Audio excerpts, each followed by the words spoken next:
Hi, good morning, friends.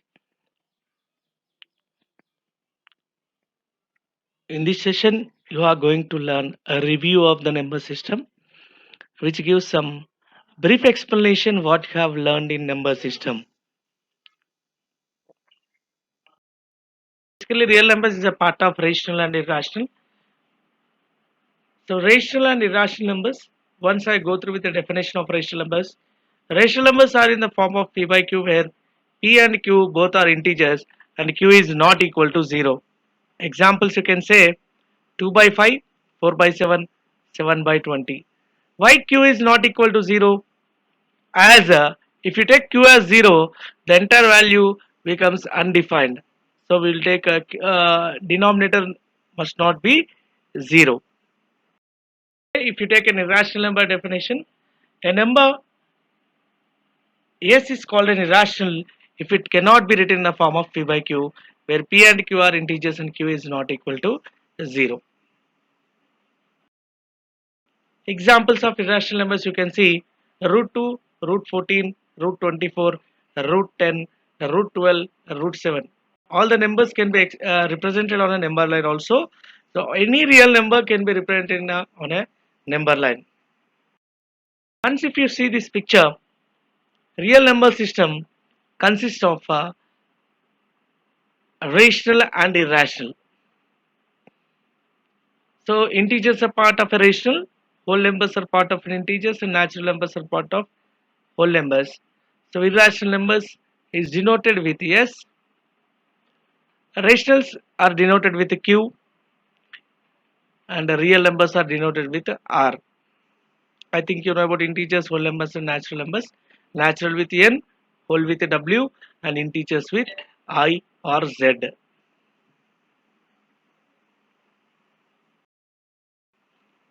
So real numbers, the collection of irrational and rational numbers are called as real numbers. Just now I said every real number can be represented by a unique point and a number line. Two German mathematicians, Cantor and Dedekind, showed that corresponding to every real number there is a point on a real number line.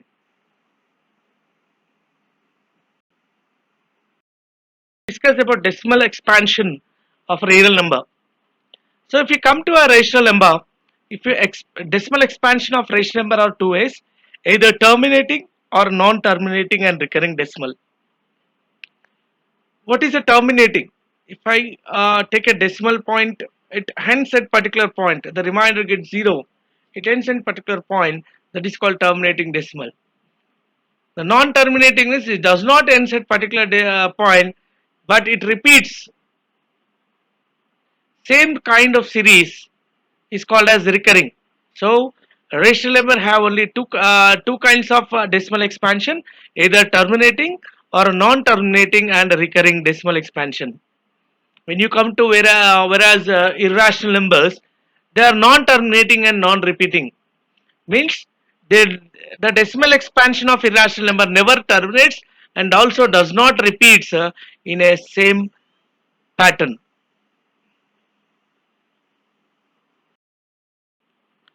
So when you can say the decimal expansion of rational number is terminating, here I showed with an example 3 by 128.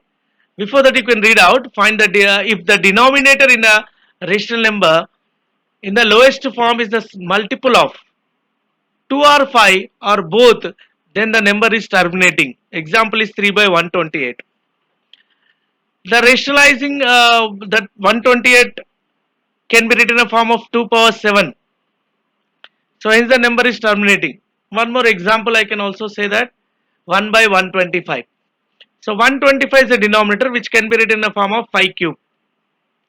One more example also you can take 7 by 100.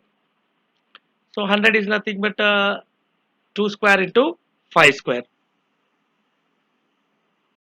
7 by 50 also you can take. 7 by 50, 50 is nothing but 25 into 2, that is 5 square into 2 power 1. So even this also will have a terminating decimal. If the denominator is not in a form of 2 power n or 5 power m, then it is a non-terminating decimal. You can see the topic over here, rationalizing the denominator. What does it mean? So if the denominator is irrational number, we are converting into rational number. Why we should do this? As if there is an irrational denominator, you can't have any perfect value for a denominator, so you can't divide a numerator. In this case, what we will do, we will rationalize the denominator. How to rationalize the denominator? Just multiplying with a, there are two ways, like if it is single digit, that is 1 by root 7, the example is we have taken here, we can rationalize the denominator by multiplying the entire number by root 7 by root 7. You will get root 7 by 7 you will get. If denominator have two terms in the sense, for example, root a plus root b. So we'll multiply and divide with root a minus root b. Or for example, a plus root b is there. We'll multiply with a minus root b. Vice versa. If it is a root for first term or second term, if two terms are there, if there is a plus, we'll convert it to take it a minus and multiply and divide with that number to that fraction. By this you can rationalize the denominator so that you can find out the approximate value for a given fraction.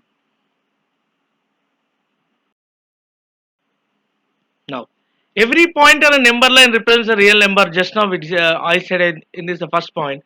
We can even represent root 2, root 3, root 5 on a number line. So we'll check it down. How I can represent a root 2 on a number line. I will show you a slide 1. Yeah, you can see representation of irrational number on number line. You can see the figure over here. So here AB is 1 unit, BC is 1 unit. If I join AC,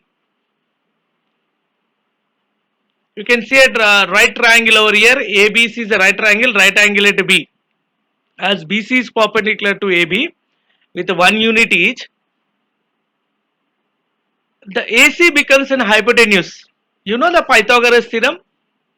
Hypotenuse equal to under root of side square plus side square. Here AB is 1 unit, BC is 1 unit, then AC equal to under root of AB square plus BC square. You will get under root of 1 square plus 1 square, that is root 2. So if you want to, same way if you want to construct, if you want to take a show on a number line root 3, you should make AC as a base and draw a perpendicular on AC such that DC, where angle C equal to 90 degrees, then AC becomes root 2 and DC take 1 unit and join A to D, that AD becomes root 3, and measure the AD and the mark on a number line which is extended to AB. So you will get an arc over there. How we have represented root 2 from AC, we have measured AC and mark an arc at M, it intersected AB at M. The same way you can represent on a number line AB extended towards X, towards B, root 3 also.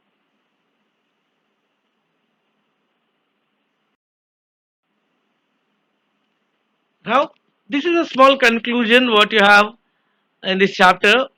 Rational numbers are either terminating or non-terminating repeating decimals. The decimal expansion depends on a denominator for rational numbers. Once again I am repeating that point also. The decimal expansion of a rational number is either terminating or non-terminating recurring. So irrational numbers are non-terminating and non-repeating decimals. Every real number can be represented on a number line, and every point on the number line represents a real number, whether it is rational or irrational. And we can insert n number of rational numbers between two numbers, and we can insert n number of irrational numbers between two rational numbers also.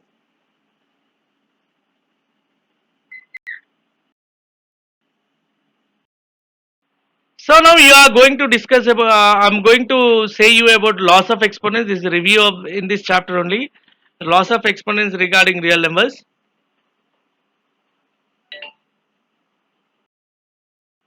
The first one is product rule. You can say a power m into a power n equal to a power m plus n.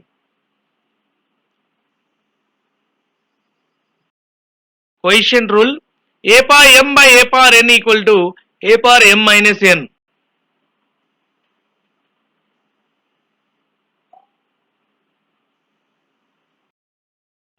Power rule. A power m whole power m equal to a power m into n. So if I am taking a power am whole power n, then the power which holds for a m and n will be multiplied. Power of a product. AB whole power m equal to a power m into b power m. Because m is a power for both. So individually also if you are multiplying a into b whole power m, that also equal to a power m into b power m. For example, you can take 2 into 3 whole square. 2 into 3 whole square is 2 3 are 6. 6 square is 36. Either I can take like this, or 2 square into 3 square I can write. 2 square is 4 into 3 square 9. 4 into 9 is 36. Either way the representation is same. So power of a quotient. Same way a by b whole power n equal to a power n by b power n. So exponent of 0.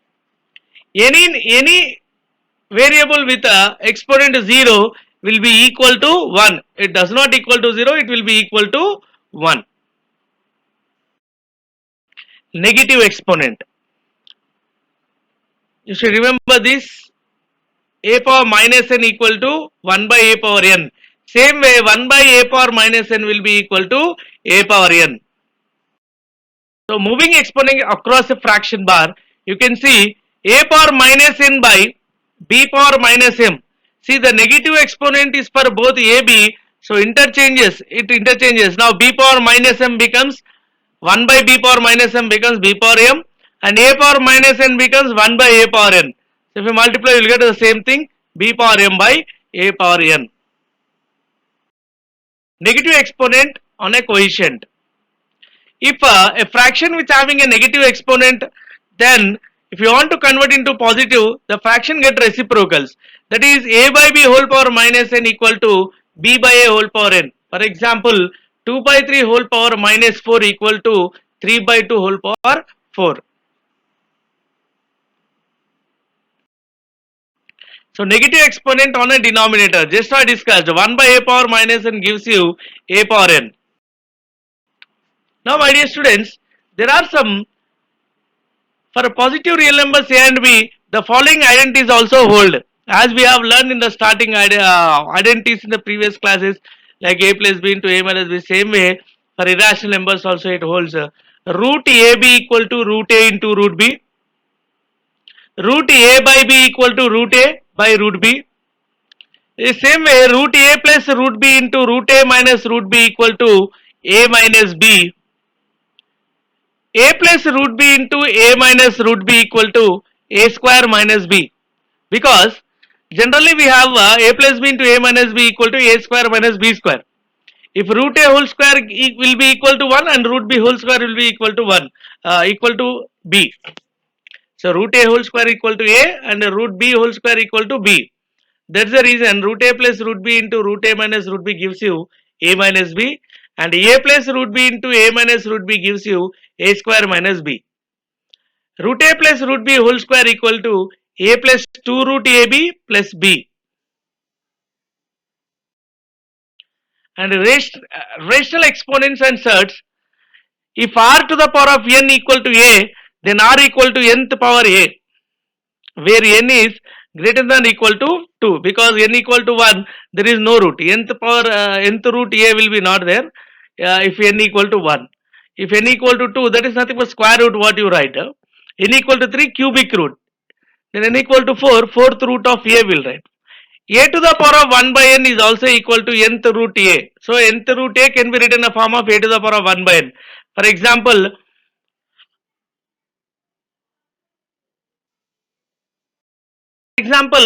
9 to the power of 3 by 2 is there. You can write it as square root of 9 cube. Same way, a to the power of minus 1 by n can be written as a to the power of minus 1 whole power 1 by n, or nth root of 1 by a you can write. A power m by n equal to a power m whole power 1 by n, or nth root of a power m. Just now I said 8 to the power of 3 by 2. 8 to the power of 3 by 2 can be written as square root of 8 cube. Same way, 8 to the power of 2 by 3 can be written as cubic root of 8 square.